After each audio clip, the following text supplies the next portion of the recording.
you've had what a tenure you've had with WWE, and but no more than lately, 39-time champion. I want to say 24/7. 39, Alex. 39. 39. That's right, man. How much fun have you had creating all of these scenarios with the 24/7 title? Like, how much of it is from your brain and all of the people around you? Like, it just seems like so much fun, man. Man, it's I've had a tremendously amount of fun. Me and the guys, some of the writers, the talent, we spitball. We spitball. Some of the ideas I come up with, some of the ideas they come up with, some of the ideas we're just sitting around and we all come up with. And once an idea come up or said, if we laugh at it, we do it. That's simple. It's that simple, man. If we entertained at it, the people will be entertained by it. I think a couple of my favorite ones were both with gender, I think. So On the Plane was a good one, and Yes. the golf course. Those two were like, they were great. They were so great. And the golf course, man, the thing about that one was we did 2 takes on that. The last take, we hadn't even got on the golf cart yet. And when we were shooting, I told Carmela, I said, hey, these are old golf carts. I said, when I start running, I said, I want to run past you first while you're driving, and then I'll let you pass me, then I'll jump on. I said, so hit the gas and just go. I said, do not stop because they're going to be taping. She said, okay. I didn't know it was a new golf cart. Like, I didn't know they updated, man. She drugged me, man. She drugged me the whole field of the golf course, man. And I turned around. It was like the owners. It was like 6 guys playing golf. They were belly laughing on the ground. And she didn't stop till we got to the fence. You know? Yes. Is there anything? Have you made any pitches for the 24/7 that like didn't quite make it? Were they too outlandish? No. Every pitch we've made, we pretty much did. And it's once we started in this seat, man, and start riding this car with the 24/7, it's easy to pick out the places because there is no place that's not gonna work. Yeah. Well, the wedding is a great one too. Bro, I was wanting to do the honeymoon so bad. And I asked Drake, I said, is there a way we could like do something at your honeymoon? He said, what? That would be brilliant. And it was just, it worked, man. The ideas we do, man, is crazy, but they work. And that's what's so good about this 24/7 championship. It sets the pace of entertainment. You're going to get wrestling with that athletic side of entertainment, but the 24/7 brings a whole different playbook to the game. You know what I'm saying? Yeah. And it involves so many walks of celebrities, man. Football players, basketball players, sports announcers. It's just conjoining brands and brands together, man, and I love it. Well, speaking of things that people loved, and this is coming from my heart too, I feel like it's almost become legendary, the R-Truth, Brock Lesnar, Paul Heyman segment from earlier this year, right? That's something that everyone reveres. Because you can just see, like, even Lesnar can't help himself. Normally the most stoic guy, and he's laughing. Talk to me about that. Like, so beforehand, how much is planned out, and how much are you just like trying to make him laugh? And like, are you and Heyman kind of making up as you go along? Talk to me.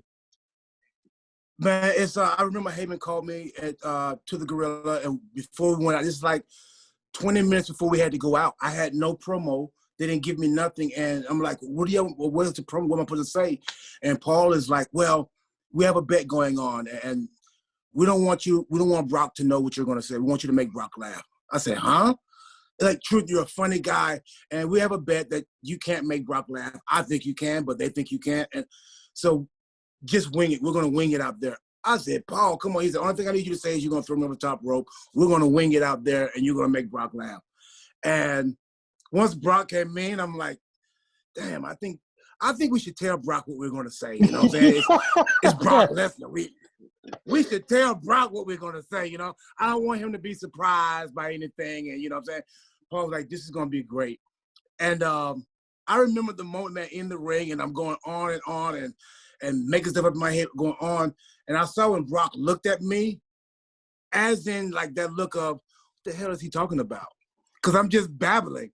I knew I had him then. And I did all I could to hold myself from laughing when I saw Brock bust out laughing because Paul Heyman's facial expression looked, and the magic just went on, man. The magic kept going on to after that segment was over. We were in the back, and Brock was laughing, and he said, bro, we got to do something together. He said, there's something there. I don't know what it is, but there's something there.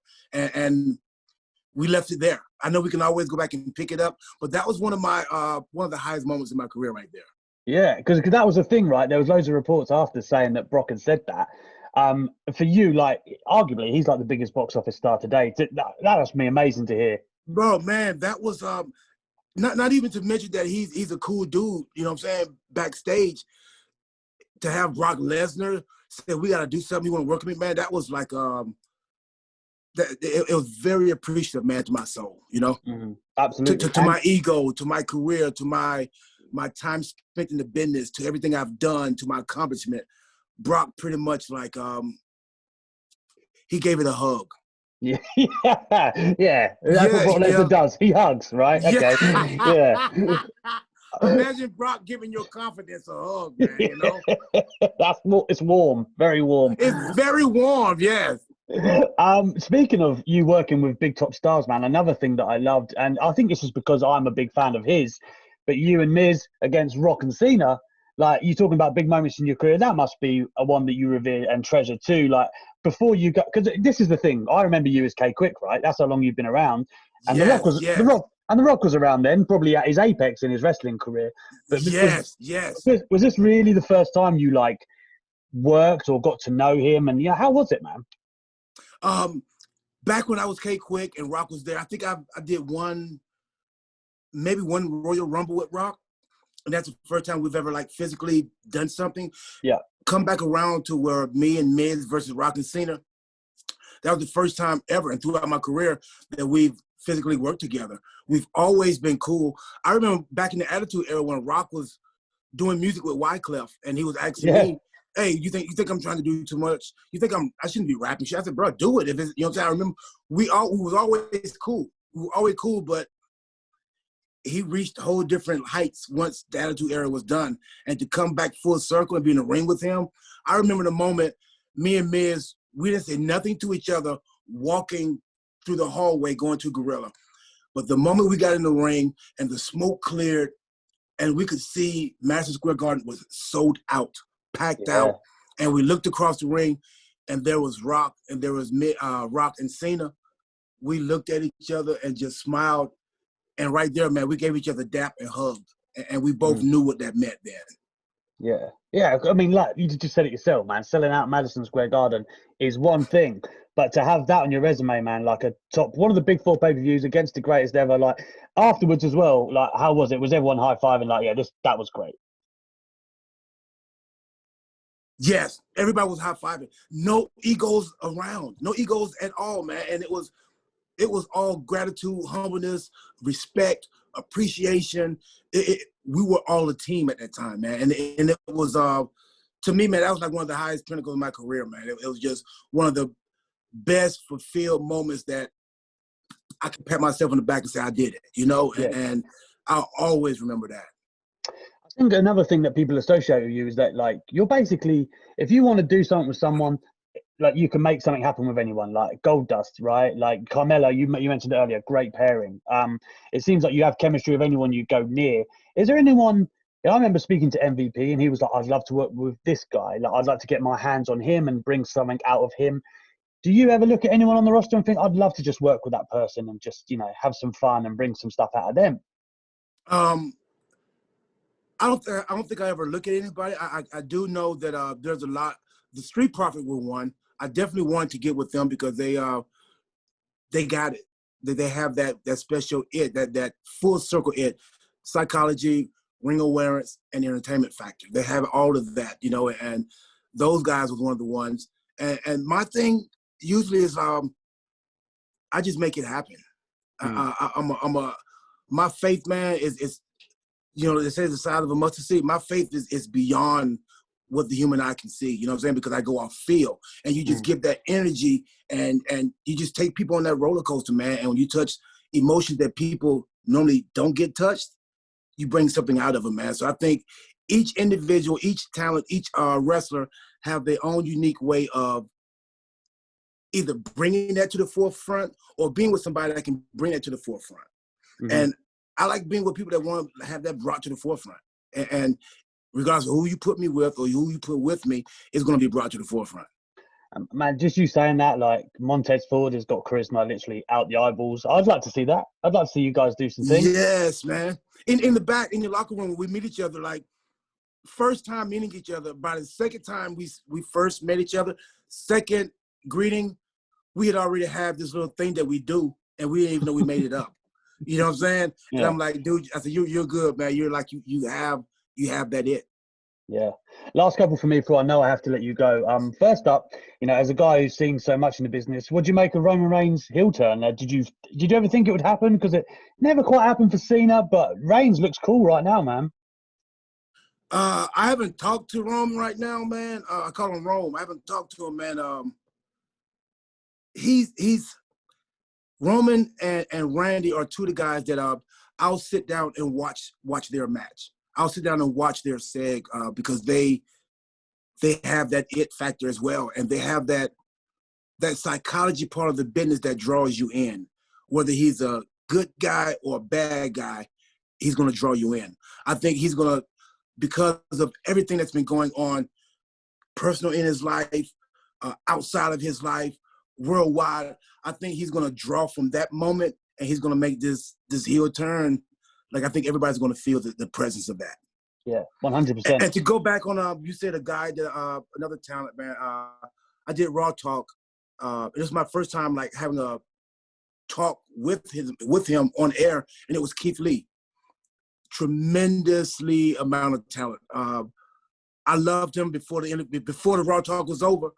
I was like, damn, I want to do something with this dude. I want to like, if I could give him any kind of rub, if I could like elevate him in any way, if I could like bring the light to his attention right now, like I would want to do that because of his humbleness, because of his gratitude, because of his hunger for the game, for the business, and he's just that guy that I thought of that I would love to do that for.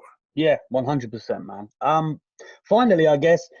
It's crazy because you've been around so long, but you still go, you're still fresh. Like you said, you're still entertaining to so many people. So I've always wondered, though, because you've got so many different creative forces, with your music and things like that. Do you envisage a life for yourself, like post-wrestling, in wrestling? Like anything behind the scenes? Like what are your plans moving forward, I guess?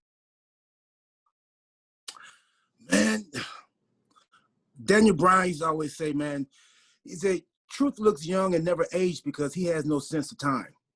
And yeah, that's Daniel Bryan. And I'm like, you're probably right, because I look at it like this. All we have is time.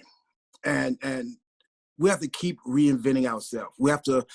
I look at reinvention as like perfecting your craft on a daily basis. You have to always be creative. Even if you have a 9-to-5, you have to always be creative to keep that 9-to-5, to be elevated. And it's no different with this business, man. And I just find that I take the time that I have to perfect my craft, to think of new ideas, think of watch as well as learn. We have time to do nothing but create ourselves and perfect ourselves. And I think if we're not doing that, we're wasting the time. And you don't waste time, brother, do you? Bro, why waste time? Time is gonna go whether you go or not. When you're sleeping, time is going. When you're awake, time is going. When you're doing something, time is there. When you're not doing nothing, time is going. So make use of the time you have. And if you're doing something, you're going after a goal, you're trying to achieve something, these dreams you have to like put some assertiveness to it, intensity, stay humble, stay grounded, but you have to always go and perfect and reinvent. Well, I think actions speak louder than words, and your actions have said everything for you in your career, man. Congratulations on all your continued success. I really enjoy watching you, and thank you so much for being on Talk Wrestling this week, man. Thank you, R-Truth. I appreciate you, man. Shout out to Talk Wrestling. What's up? That's definitely going to be on our intro. My man, thank you so much for your time. I really appreciate it.